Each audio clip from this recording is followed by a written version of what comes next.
Looking to improve your squad on Ultimate Team? Visit IGGM.com for safe and reliable coins with the link in the description. Use my promo code NA to get 5% off.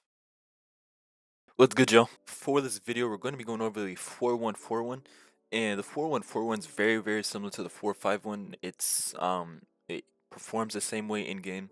It's also one of the meta formations, and to be precise, the meta includes formations that basically have anything with a three center midfield type structure. So anything with three center midfielders, it's gonna be cams, CDMs, just anything that has that three in the middle is gonna be really good. And obviously the 4-1-4-1 has three in the middle with one CDM and two center mids. And specifically, what I find to be the actual deep meta, for lack of a better term, is anything that has at least two center mids. And those two center mids being the front line of the attack, if that makes sense. So that happens with the 4-3-3 flat, or the 4-3-3 holding with the CDM, or the 4-5-1 or the 4-1-4-1, because those have the two center mids up front. They don't have a cam, and personally I find those to be the meta. There's a specific reason why that's the case when we go over the player instructions later, but it's worth noting that instead of me just sitting here and explaining what players you need, it's really important that we just go over the fact that obviously you can use any type of left wing that you find is good.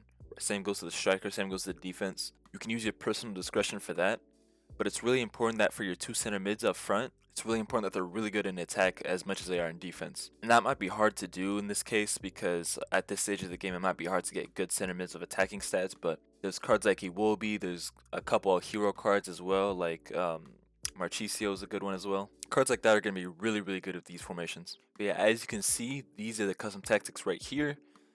And to really quickly go over the just to be really brief with the counter build-up style right here, it's counter, obviously. And the short explanation for this is counter is basically direct passing from last year. It's the same concept of quick build-up, players and making runs in behind at the quickest frequency possible, instead of players coming short for the ball. They're prioritizing make those runs in behind. So that's obviously going to be the meta, and obviously for its namesake, it is going to be really good in the counter attack. But for the most part, it's self-explanatory, simply off the fact that I said that it replicates direct passing from last year. It doesn't even replicate. I'm pretty sure it's the exact same. But yeah, that's that.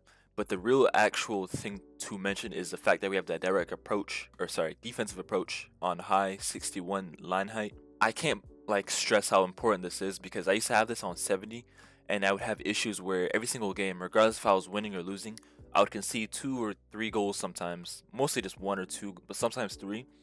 And this would just literally just be the through balls over and over and over again. And I couldn't figure out why, because I wasn't conceding goals to any skill or anything like that. And for the most part, I was winning all my games anyway, so I didn't think about how important it'd be. But basically, the reason why I'm talking about this right now is a line height of 61 is the lowest possible line height in terms of employing that offside trap, the automatic offside trap, the high line to begin with, while still making sure that the center backs track their strikers and their wingers when they make runs in behind. So this way you're getting, the best combination of both worlds. So you're still having that high line, that aggressive defense, while still making sure that whenever, a run in behind occurs, they're going to basically track said runner and prevent that from, becoming a goal scoring opportunity. So I've conceded way less from through balls. I've been way more stable in defending counterattacks. And to be quite honest, I think 61's that perfect, hot spot for making sure that you still have a high aggressive defense while still making sure that you're defending against counterattacks through balls efficiently. And then player roles, advanced forward up front. I did try this a little bit with having him on a poacher instead. And poacher is absolutely usable, but for the sake of flexibility and having a bit of a dynamic attack, we use him on advanced forward. And I say this specifically because with advanced forward, it's basically, think of last year where you had your strikers on balance everything. This is basically the equivalent. So he's going to drop back sometimes. He's going to act as a false nine. He might play his back towards a center back. He'll do a combination of things. So every single attack's going to look different, which is why, in my opinion, advanced forward is the most meta tactic or meta player instruction in the game for the strikers, at least. It offers the most versatility, makes every attack look different. Sometimes he might make those runs up behind, sometimes he's going to come short for the ball. So yeah, that's that. Before I forget, here's what the with ball structure looks like. But yeah, that's the striker up front. Your two wingers, both of them are going to be an inside forward attack. And guys, the runs, this is mostly post patch that this occurs, but the runs these guys make are so good, especially if you can win the ball back in the later or earlier phase of play. And I'll get over the idea of winning possession early, but when you can win possession early, higher up the pitch, these guys are going to be tucked perfectly in between the fullback and the center back. So all you got to do is press triangle or press Y, boom, like it's really, really good. And I'm saying this right now because as you can see, you have a playmaker on attack and playmaker on roaming, and they're almost going to act as cams. But before we talk about how effective these players are in terms of attacking, it's really important to note that when you lose the ball in the final third, when you're at the edge of the box or whatever, having these two players higher up the pitch means that you have 5 players that are obviously responsible for the attack. And when I say this, when you have these 2 players at the edge of the box or wherever the case may be, especially when you have a playmaker on roaming right here, they're going to press to get that ball back. And when they press to get that ball back, it's going to be really hard for the other player to build up from the back. So that's probably my favorite part when it comes to having 2 playmakers, especially if they have good defensive stats, because they will press aggressively when you get the ball back or when they get the ball back. And really all they have to do is, or what they need to do to be exact, is figure out a way to avoid these 2 players from pressing on their own players. It's a little bit more risky, but I love winning possession early because you can score so many goals off the fact that once these players get the ball back, like I said with your wingers, they're going to be tucked in perfectly for a perfect counterattack. But as for the playmaker roaming right here, this basically replicates the 4-3-2-1 concept from last year where you had a center mid that would, drag a little bit wide sometimes. The playmaker roaming, because you have an inside forward on attack, when you get closer to the goal, this player is going to obviously tuck in to be like a wide striker effectively. So there's going to be a lot of, space out wide. And the thing with the roaming AI is it deliberately goes out of its way to enter locations of the pitch that no other player is at. So it's really important to have this because we can have a wall. You obviously have these 3 players up front, but we can have this player acting as a 4th wide player. It enables more space, ironically, for your 3 players up front. So there's been obviously custom tactics where it's just 3 players up front, and that just makes it really hard to break down the attack because you have 4 defenders on the other team and they're watching 3 players. So that can offer really little flexibility. But when you have a playmaker on roaming, this player is going to drag out wide. He's going to take a fullback with him. It's going to make your attack way easier. And that's a similar concept with the playmaker on attack. However, the playmaker on attack, obviously we can't put him on roaming because we won't have a centralized attacker behind the striker, if that makes sense. But there's going to be a situation where the left wing right here, he might be closer to the touchline, and this player right here is going to make a run in behind in that half space. So this player is going to make runs in behind pretty often. So you can get a lot of through balls to this player right here. And then your CDM right here, deep line playmaker. I do know that obviously you can use holding, and if you do have a personal preference, I don't know what the fuck I just said, a personal preference for holding, or if you want to use the role plus, you absolutely can.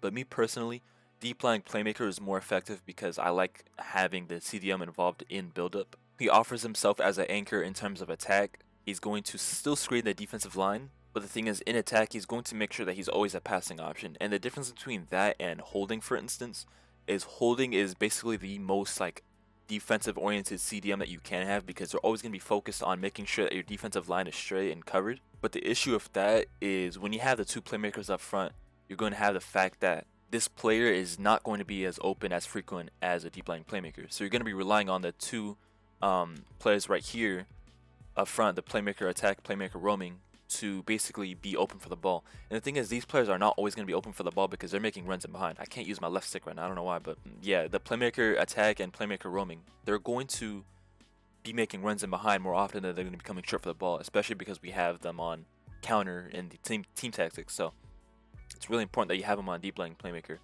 Now, theoretically speaking, if you do want to use holding, what you would have to do is obviously switch him to holding, and then the playmaker right here, you're going to have to switch him to box or deep line playmaker. And the reason why I say that is those are going to be the 2 roles that enable the holding CDM to get some help. But this would be less effective in attack. It would be more defensive oriented or possession oriented. But personally, I found more success with having him on playmaker and then having this guy on deep line playmaker. Your defensive line, for the most part, I'm going to do this in a lot of my custom tactics because it offers the most stability and it's the safest form of defense. Fullback on defend. What's really good about having the fullback on defend is there's never going to be gaps when you lose the ball. They're always going to be right next to the center backs. So obviously there's still going to be situations where maybe someone's playing this custom tactic against this custom tactic, There's obviously still going to be situations where the winger is tucked in between the center back and the fullback. There's nothing you can do in terms of custom tactics to fix that. The best thing you can do is set this guy to center half so you have a 5-back, but we're not doing that. Absolutely not. So, but you already have a ton of attacking options up front. You won't need a wing back, or even having them on balance doesn't really have much benefit. But yeah, other than that, you have the sweeper keeper, but that's personal preference. I don't see any difference in game. But yeah, the difference between these custom tactics and the 4-5-1 is really minimal, besides the fact that obviously this custom tactic has a CDM.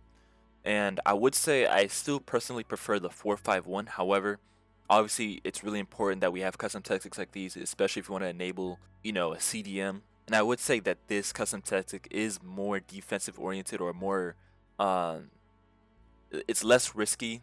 Not that the 4-5-1 is risky, but it's basically more safe than the 4-5-1 because you obviously have that CDM. And it's a bit easier to defend with, to be honest, because if you just use your playmakers in defense and you let the CDM work with the AI, then you have, easier defense, if that makes sense. But yeah, I still have a lot of fun with this custom tactic, to be honest. This custom tactic alongside the 4-5-1 and then the 4-3-3s, all of the 4-3-3s, to be honest, are really good.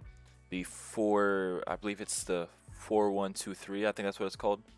Or sorry, the 4-2-1-3, that's what it is. I'll make custom tactics for those in the future. I was just struggling to make it work lately. All of these types of formations are just really good in game so far. But yeah, let me know, guys, if there's any custom tactics, any formations that you guys want me to try. Like I said, I want to do the 4-3-3s. I want to do the 4-2-1-3. And I also want to do a 4-4-2 again because I didn't like my previous one, especially post-patch. If you have any questions, comments, concerns, go ahead and let me know. Join our Discord with the link in the description, and that's all.